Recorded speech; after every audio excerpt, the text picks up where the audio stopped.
Assalamualaikum warahmatullahi wabarakatuh. Perkenalkan, nama saya Septia Kamala, NPM 216910254 dari kelas 2D. Di sini saya akan sedikit menjelaskan tentang obat-obatan tradisional.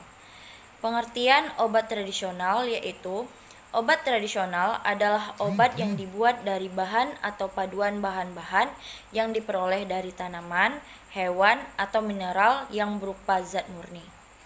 Obat tradisional adalah bahan atau ramuan bahan yang berupa bahan tumbuhan, bahan hewan, bahan mineral, sediaan galenik, atau campuran dari bahan-bahan tersebut yang secara tradisional telah digunakan untuk pengobatan berdasarkan pengalaman. Tanaman obat atau apotek hidup adalah jenis tanaman yang sebagian atau seluruh isi tanaman tersebut bermanfaat sebagai obat, bahan, atau ramuan. Sebagai pengobatan alternatif, ini meliputi bagian tanaman seperti daun, batang, buah, umbi, hingga bagian akar. Badan Kesehatan Dunia mendefinisikan obat herbal sebagai tanaman yang dimanfaatkan untuk tujuan pengobatan dan sebagai bahan asli pembuatan obat herbal. Selanjutnya, ada manfaat tanaman obat. Yang pertama, untuk menjaga kesehatan. Fakta keampuhan obat kuno dalam menunjang kesehatan telah terbukti secara empirik. Penggunaannya pun terdiri dari berbagai lapisan, mulai anak-anak, remaja, hingga orang lanjut usia. Yang kedua, ada memperbaiki status gizi komunitas. Banyak tumbuhan apotek hidup yang dapat dimanfaatkan untuk perbaikan dan peningkatan gizi, seperti kacang, sawo, dan belimbing wuluh, sayur-sayuran, serta buah-buahan, sehingga kebutuhan vitamin akan terpenuhi. Yang ketiga, untuk menghijaukan lingkungan. Meningkatkan penanaman apotek hidup salah satu cara untuk penghijauan lingkungan tempat tinggal. Dan yang keempat, ada meningkatkan pendapatan komunitas. Penjualan hasil tumbuhan akan menambahkan penghasilan keluarga. Untuk itu, pembudidayaan tumbuhan yang bermanfaat bagi kehidupan komunitas perlu dilestarikan dengan baik. Selanjutnya, ada kriteria tumbuhan yang dimanfaatkan sebagai tumbuhan obat tradisional.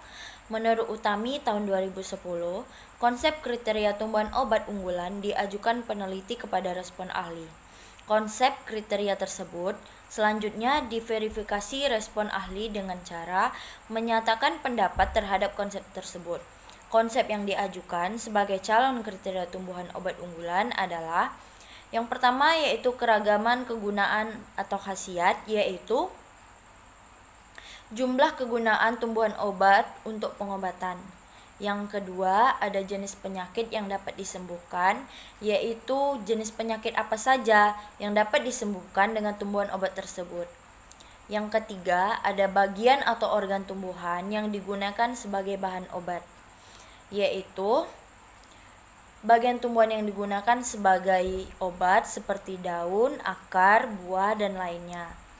Selanjutnya ada ketersediaan suatu tumbuhan obat di alam bebas, yaitu stok tumbuhan yang saat ini ada di alam bebas atau yang belum dibudidayakan. Selanjutnya ada kemudahan budidaya tumbuhan obat, yaitu periode waktu yang diperlukan tumbuhan hingga tumbuhan tersebut telah dapat digunakan. Dan yang terakhir, keragaman kandungan metabolit sekunder dalam tumbuhan obat, yaitu jumlah golongan metabolit sekunder yang terkandung dalam kandungan tumbuhan tersebut. Selanjutnya ada jenis tanaman obat tradisional. Yang pertama itu jahe. Jahe adalah salah satu jenis tanaman obat yang sudah tidak asing lagi, apalagi terdapat kandungan gingerol yang merupakan zat anti radang dan antioksidan.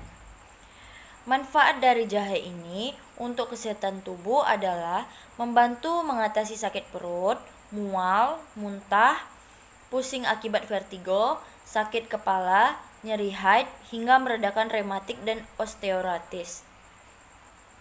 Selanjutnya ada kunyit. Manfaat kunyit untuk kesehatan tak terlepas dari kandungan zat kurkumin. kunyit membantu untuk menjaga sistem pencernaan, menurunkan kolesterol, menurunkan kadar gula darah, hingga mengurangi risiko penyakit jantung. Selanjutnya ada temulawak. Temulawak adalah jenis obat tradisional yang dapat digunakan untuk mengatasi gangguan pencernaan, seperti irritable bowel syndrome, perut kembung setelah makan, dan gangguan lambung. Selanjutnya ada lidah buaya. Lidah buaya adalah tanaman yang juga bermanfaat untuk kecantikan. Bisa juga mengoleskannya ke kulit rambut atau mengonsumsinya secara langsung. Manfaat dari lidah buaya yaitu untuk menyembuhkan luka, meningkatkan kesehatan pencernaan, menjaga kesehatan mulut, hingga mengobati jerawat. Umumnya, penggunaan lidah buaya pada kulit aman dilakukan untuk jenis luka yang tergolong ringan. Selanjutnya ada daun kumis kucing. Jenis tanaman obat ini biasanya digunakan untuk mengatasi penyakit ginjal, radang kandung kemih, kencing batu, diabetes, dan asam urat. Yang selanjutnya ada daun kemangi. Fungsinya yaitu untuk meringankan perut kembung, meningkatkan nafsu makan, hingga mengobati luka goresan pada kulit. Selanjutnya ada daun sirih. Daun sirih mengandung yodium, kalium, vitamin A, vitamin B, B1, vitamin B2, dan asam nikotinat. Antioksidan tanin dalam jenis tanaman obat ini juga mempercepat respon tubuh untuk pembekuan darah dan penyembuhan luka. Fungsi dari daun sirih ini yaitu bisa mengatasi diabetes, meredakan asma, menurunkan kadar kolesterol, menjaga kesehatan mulut, hingga mengobati tukak lambung. Selanjutnya ada daun mint. Fungsinya yaitu bisa meredakan gangguan pencernaan dan juga rasa mual. Jika digunakan dalam bentuk topikal atau obat oles, manfaat tanaman obat keluarga di rumah ini bisa meredakan nyeri otot. Yang terakhir ada bawang putih, bermanfaat untuk meningkatkan sistem imun, meredakan flu, melawan penuaan dini, menjaga tekanan darah, serta mencegah penyakit jantung. Sekian penjelasan dari saya. Apabila terdapat kekurangan dan kesalahan dalam penyampaian, saya mohon maaf. Wabillahi taufiq wal hidayah. Wassalamualaikum warahmatullahi wabarakatuh.